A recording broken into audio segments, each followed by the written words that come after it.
పరిస్థితి అయినా కూడా మా రామ్మోహన్ గారు కూడా చెప్తా ఉన్నాను, మీరు ఒక ఆరోగ్య కార్డు కావాలంటే కూడా ఇస్తాను, మా దవాఖానలో మీకు ఏ అవసరం ఉన్నా కూడా ఉచితంగా చేసే ప్రక్రియ మేము ముందుంటామని కూడా మీ దగ్గర కూడా తెలుస్తా ఉన్నాను. కేసీఆర్ గారు మనకు ముఖ్యమంత్రి అయిన తర్వాత ఆటో వాళ్ళు దగ్గర 6.5 లక్షలు 7 లక్షల మంది ఉన్నారు ఆటో కార్మికులు మన రాష్ట్రంలో.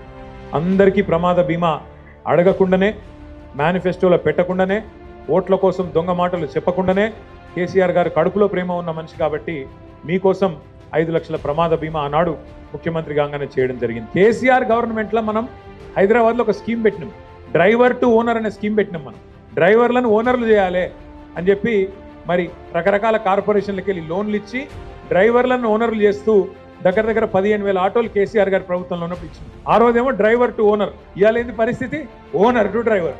ఇక మార్పు అంటే ఒక ఇట్లుండదు మార్పు. ఈ రోజు మనం రాజన్న సిరిసిల్ల జిల్లాలో తీసుకున్న ఈ కార్యక్రమం నాకు తెలిసినంత వరకు ఒక 10 మందికి ఆలోచన కలిగిస్తుంది, 10 మందికి ప్రేరణ కలిగిస్తుంది, మిగతా జిల్లాలో కూడా కదలిక వస్తుందని చెప్పి నేను ఆశిస్తా ఉన్నాను. రాబోయే బడ్జెట్లో గనక రాష్ట్ర ప్రభుత్వం ఆటో సంక్షేమ బోర్డు పెట్టకపోతే హైదరాబాద్లో మహాధర్నాకు దిగుదాం పెద్ద ఎత్తున హైదరాబాద్లో.